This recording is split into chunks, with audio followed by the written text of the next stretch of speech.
Let's just get straight into the video. Oh, my OC name is Amelia Rosiness. Don't judge. She is half tall, half coat. She isn't from Earth, by the way. She is 154 years old. But don't be mistaken, she ages slowly. She's technically still is a teenager and minor.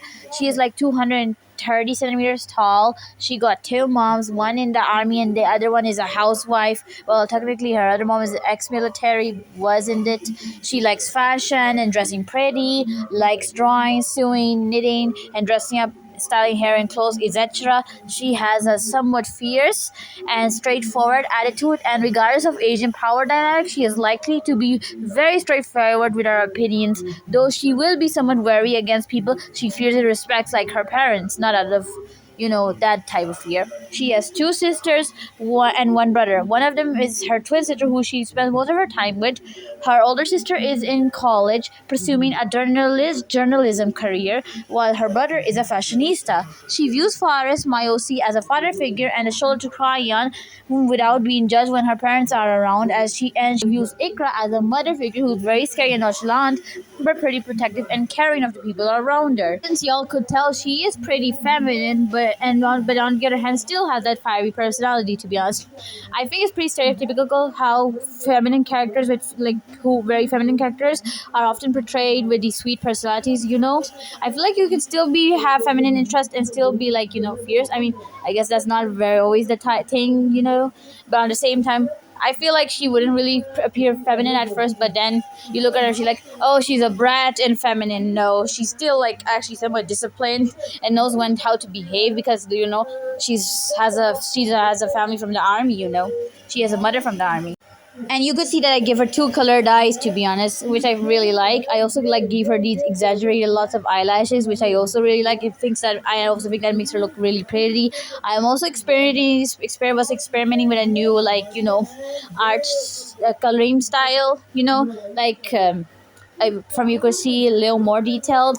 But on the other hand, I actually kind of changed it, because it didn't really fit for all my art, and because I also want to start commissions, but at the same time I want to also be a very good artist and improve. So if you have any tips on what I could change, heck, actually give me a tutorial and tell me what I could change about my art, that'd be very appreciated. And also I would like to state that she is also by the way, meaning she could like anyone.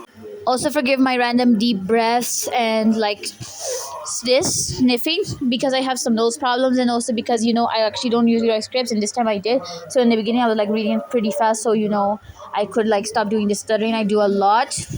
I'm actually someone who started a lot of my video, and I was thinking of using a voiceover, but at the same time I was like, I would just use my script that I wrote.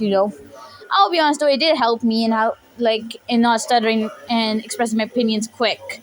So yeah. Also, I would also like to state that I'm sorry I applied to go through is a slice of life story that's gonna be comedic, but also have different themes, to be honest. So yeah, there may be sometimes dark themes and comedic themes, to be honest, and some goofy short series that has short episodes, which I kind of want to do, to be honest. I'm actually writing a comic for Ikra, to be honest, so I could get interest for her, make a web comic, to show Ikra's personality, to be honest. So in the first one, I'm actually thinking of basically introducing both Faris and Ikra and their lives.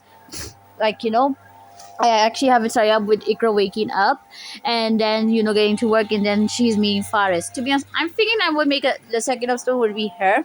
To be honest, why am I saying that? I only made one page for that comic.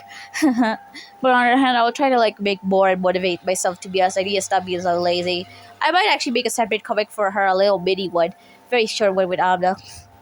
So yeah. Also, do you like the line art I used for this drawing? Because I really like it. I also really like. Also, I was actually looking at the pose reference that I was using for this drawing was also from a panel from the volume 10 of Spike's Family, where Yor was opening the door. So yeah. And I really love how it turned out. I like how she's looking like she's reaching for the door. I like how I'm experimenting with different poses, and yeah, it looks super good, to be honest. I also really love how I shined the hair, colored the hair, and all that stuff. It's really nice. I was trying a new coloring style, but at the same time, it seems like it's still I don't want to just use it differently. But on the other hand, I also took some inspiration from the way Viora colors art, to be honest. Yeah, you should go check out Viora. She's great. Also, I'm like, learn, you try to experiment other body types. Like Kelly Barry, like inspired me to be honest with her Yasa redesign videos, and I'm really happy to actually express my OC and my opinions on her. So yeah, I hope. Also, random heads up, I'm also planning to redesign Rosie and Carmine Camellia from Has Been Hotel because I have some issues with their like characters. I mean, not really, but I want to show my AU rewrite of them, and I actually do when I think about it, have issues with them. So yeah, stay tuned for those. And I also like got inspired by Jelly Cookie's art style of how she drew eyelashes in these very frilly ones, these very huge and little messy ones, and I really liked them, so I implemented in her and designed it. I'm really happy with it. Also, a little random, yep. I see so many Charlie fans, Morningstar fans use the excuse that Charlie doesn't want to hurt people, but if that was the case, then why didn't she at least stop the V's in the first place? Actually, what fake about it? If she's such a pacifist, she would have actually tried to solve her conflict with them with peace, and if that didn't work, she would have resorted to punishing them for their action. In fact, she would have done something in the finale to stop Vox for the fact he was about to harbor people. Why would she stand there crying? In fact, don't use the excuse that she was scared. She's 200 years old. She stood up to Adam for her people. So why would she let Vox do it after seeing her people get hurt so many times? Like, seriously, the arguments they use for her are as inconsistent as her writing, in my opinion. Like, seriously, bro. If you're going to use the excuse that she's going to hurt people, remember the fact that she was still charging at Valentino for hurting Angel, but only stopped because he's aimed to stop her. Yeah, and she still fought Adam for the fact that he was harming her people. So please, y'all, stop trying to make excuses for a 200-year-old.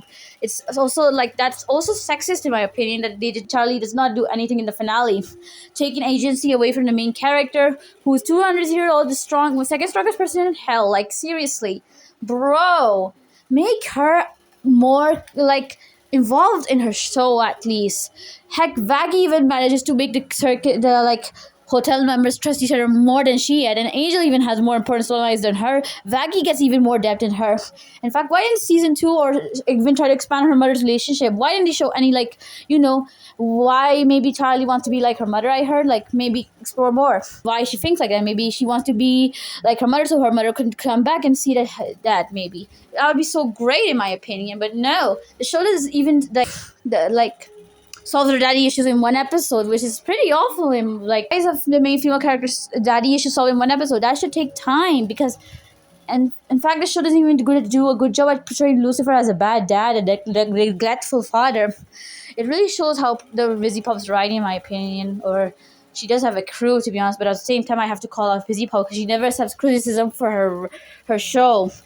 She could like accept it, and I tell you, her show would be doing great.